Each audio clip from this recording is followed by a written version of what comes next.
There are a host of new laws that take effect in Colorado this year, but there are plenty that did not make it. In our newest Business Buzz episode, Ryan Frazier and Ed Sealover talk with the Colorado Senate President about the session that wrapped up this month. The latest episode hits the 9 News Plus streaming channel tomorrow. And here to talk about it, we have Business Buzz host Ryan Frazier. Good morning. Hey, good morning, Lauren. Always great to be with you and the best viewers in Colorado, the 9 News viewers. That is right. How about that? Ryan, talk to us a little bit about the bills that you guys discussed. Well, we had Senate President James Coleman in to talk about what happened this past legislative session. Now, Lauren, the big theme of the legislature was supposed to be about affordability. You know, in other words, how is the legislature going to make life a little more affordable here in Colorado? And so we had a conversation around that. The Senate president also discussed some of the things he felt went well. And so things like they were able to address construction defects this session, which means hopefully it's going to be a little easier to build condos in Colorado, which will go towards addressing affordability, the housing affordability issue by having more condos in the market. Long term, this won't be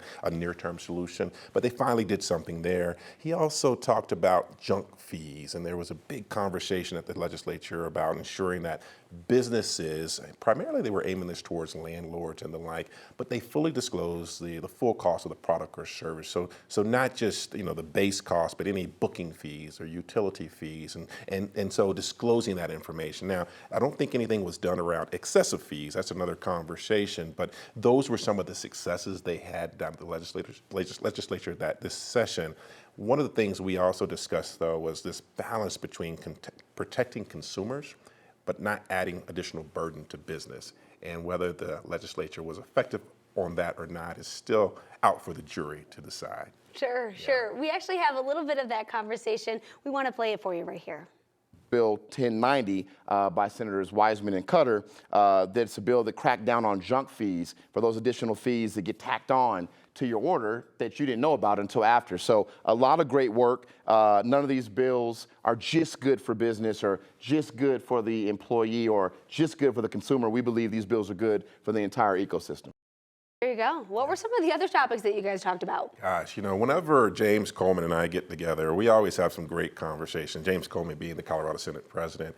And one of the things we really spent a little time talking about is the fact that, you know, actually not James Coleman, Ed Sealover and I get together with James Coleman, of course, is, you know, we talked about the governor vetoed the what's called the Labor Peace Act. There was an effort by the Democrats in the legislature to overhaul that this session, and the governor vetoed it. And there's an anticipation or expectation that labor leaders now will move forward with what's called a just cause initiative. In other words, what it would require is that if it were to go to the ballot and if it were passed, it would require businesses to provide just cause when terminating employees. And so it sounds like it would be great for workers, but on the other hand, there are a lot of businesses who have concerns because it provides that they must document the reasons, and there's a narrow set of reasons that they could actually use to provide that just cause. So there's some concerns over whether that bill moves to the ballot, whether it passes, and the impact on Colorado's business climate.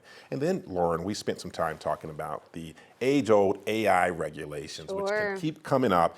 You know, back in 2024, the legislature moved forward with what many of the tech industry and business leaders alike believe are overly onerous restrictions meant to prevent discrimination by AI, but are unfortunately giving a lot of leaders the feeling that it's going to be very hard to continue to move forward with AI development and industry in our state, and may make it harder to bring AI jobs here. So we discussed all that in a bag of chips and on the Business Buzz. It was a great conversation. I highly encourage folks to tune in.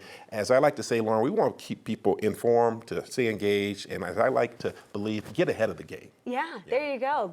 Equipping these people. I mean, it's always such interesting topics. Ryan, is such thoughtful conversation too. Yeah, I mean, nowhere else in Colorado in the Rocky Mountain region, I'm not boasting or bragging here, though I got to give 9 News credit for this, right? We actually have an opportunity to unpack meaty business issues in a way in which you don't see often. And I think it's so important, not just the politics or the legislative side, but what's happening in business, how it affects our economy, and how we make Colorado a great state to live, work, and play. And how it impacts every single person sitting on the couch watching this. I mean, all of this stuff impacts you. So Ryan, thank you so much for breaking it down for us this morning. Of course, you can catch this latest episode starting tomorrow afternoon at 2:10 on our 9 News Plus streaming channel.